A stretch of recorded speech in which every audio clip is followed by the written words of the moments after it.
عمران خان کے خوف میں کیا گیا ہے. اب آپ دیکھیں، ایک طرف تو آپ یہ کہتے ہیں کہ انہوں نے محترمہ جو مجسٹریٹ تھیں اسلام آباد کی، ان کی شان میں گستاخی کی، دوسری طرف آپ کیا کر رہے ہیں؟ مطلب اس ملک نے کسی قسم کے انصاف کے حصول کے لیے اگر ہمارے پسند کے فیصلے آتے ہیں تو سب اچھا ہے، اگر ہمارے پسند کے فیصلے نہیں آتے تو کچھ اچھا نہیں ہے. تو وہ جو اپنا احتساب جو ایک وارنٹ گرفتاری رانا ثناء اللہ کے ایشو ہوئے، ٹیم پکڑنے اسلام آباد کو سار تھانے چلی گئی، انہوں نے کہا جی کہ وہ فیصل آباد میں رہتے ہیں، جا کے ادھر سے پکڑیں. یعنی کہ بیسکلی اپنے اپنے محال بنا لیے گئے ہیں، اور یہ کہا جا رہا ہے، یہ بتایا جا رہا ہے کہ اس حدود سے اسے نہیں پکڑا جا سکتا، اس حدود سے اسے نہیں پکڑا جا سکتا. یہ کیا چل کیا رہا ہے ملک میں؟ مطلب آپ اس بات کی سنجیدگی کا اندازہ اس ایک بات سے لگا سکتے ہیں کہ یہ ایک کیس، اور دوسری جانب ایف آئی اے چونکہ فیڈرل گورنمنٹ کے اندر آتا ہے، وہ جناب ایک امریکن فنڈنگ کو لے کے 2 لوگوں کو حراست میں لے کے بیٹھا ہے. عدالت نے واضح احکامات جاری کر دیے کہ جناب آپ بلا وجہ حراست میں لے کے جگہوں کو بند کر کے کیوں بیٹھ جاتے ہیں؟ آپ کا دائرہ اختیار کیا ہے وہ تو واضح کریں. لیکن اس ملک میں اس وقت اختیار کی نہیں بلکہ انا کی جنگ چل رہی ہے.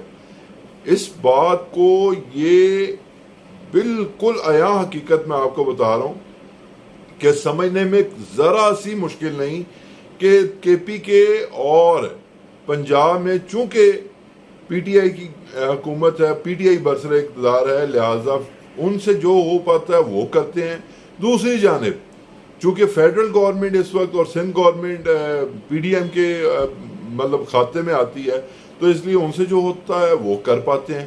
اب آپ یہ دیکھیں کہ کل شہزاد اقبال کے پروگرام میں بیٹھ کے رانا ثناء اللہ صاحب کیا کہتے ہیں، ذرا سنیے ان کی بات کہ وہ کیا کہہ رہے ہیں کہ اگر یہ پی ٹی آئی کا جتھا اسلام آباد میں آنے میں کامیاب ہو جاتا ہے، یعنی کہ انہیں آثار نظر آنے شروع ہو گئے ہیں کہ امپائر ان کے ساتھ نہیں کھڑے، لہٰذا اگر اسلام آباد آنے میں وہ کامیاب ہو جاتا ہے تو ہم بھی کل کو 1-2 مہینے 3 مہینے بعد ہم بھی جتھا لے کے آ جائیں گے.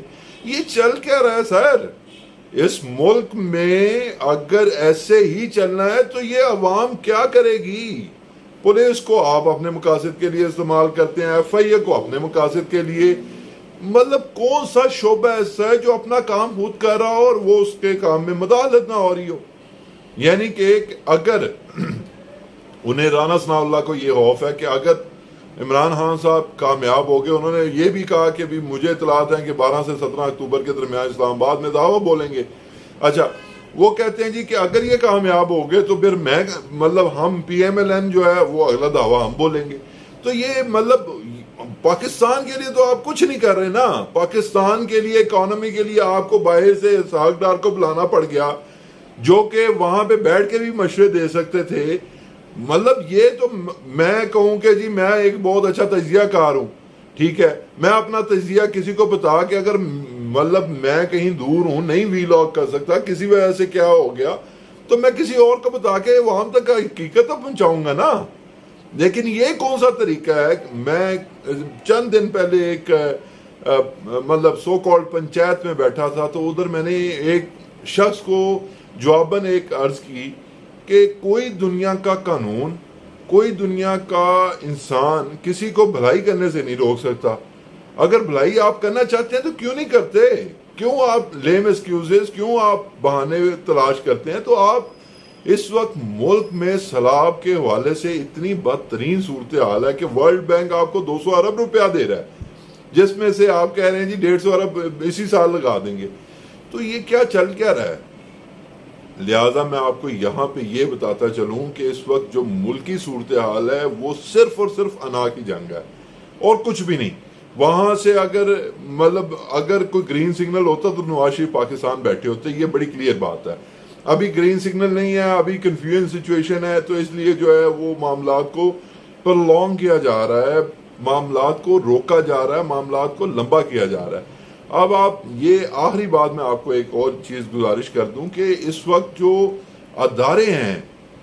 آپ دیکھیں کہ پولیس جو ہے وہ مطلب جو ہے وہ سیاسی مفادات کے لیے استعمال ہوتی رہی ہے, اب بھی ہو رہی ہے.